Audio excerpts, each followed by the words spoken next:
Assalamualaikum warahmatullahi wabarakatuh. Teman-teman, pada video kali ini saya akan sharing bagaimana cara membaca hasil dari Turnitin. Apa sih Turnitin itu? Nah, Turnitin itu adalah salah satu aplikasi atau plagiarism seperti plagiarism checker gitu ya.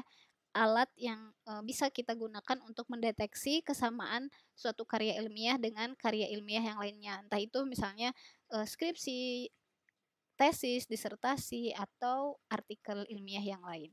Nah, untuk Turnitin ini gitu dapat, menampilkan tingkat persentase kesamaan suatu karya dan, menunjukkan keaslian suatu karya tulis, seseorang itu seperti apa. Nah, di sini saya akan coba, eee, contohkan hasil dari, penggunaan Turnitin dan bagaimana sih, cara membacanya.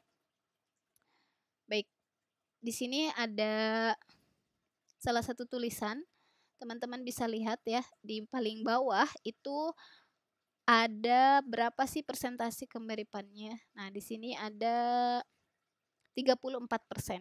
Nah, artinya apa sih? Jadi tingkat kemiripannya itu sekitar 34%. Nah, yang harus kita lakukan adalah kita cek dulu persentase yang paling tinggi. Di sini ada 7%. 7% itu nomor satu. Kita cek artikel nomor satu. Ya, di sini ada nomornya.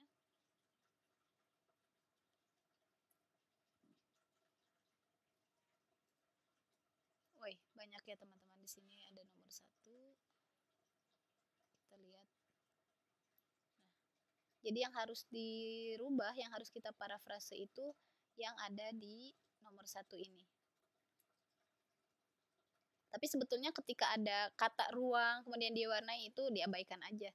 Yang harus kita perbaiki itu adalah warna yang mengelompok gitu.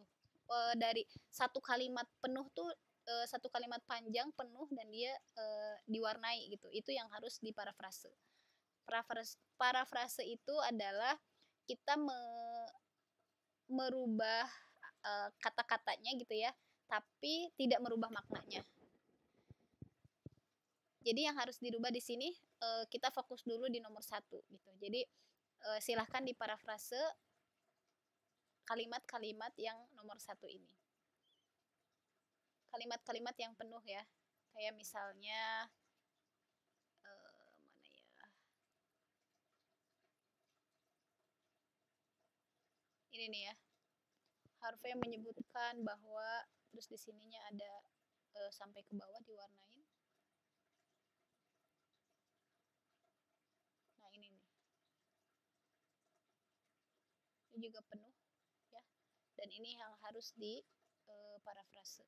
Jadi fokusnya adalah cari dulu persentase tertinggi dari hasil Turnitinnya, kemudian lihat nomornya.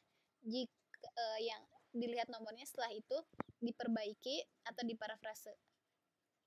Diparafrase kalimat-kalimat yang mengandung warnanya itu penuh satu kalimat. Kalau hanya kata saja diabaikan. Sebetulnya berapa persen sih tingkat toleransinya gitu ya. Jadi ketika teman-teman mau memasukkan artikel ke suatu jurnal itu biasanya beda-beda sih ya kebijakannya, cuman sekitar 20% ke bawah itu udah aman. Jadi diusahakan ketika teman-teman submit artikel itu similarity indexnya itu di bawah 20%. Itu insya Allah sudah aman. Begitu ya teman-teman, semoga bisa dipahami, semoga bermanfaat. Assalamualaikum warahmatullahi wabarakatuh.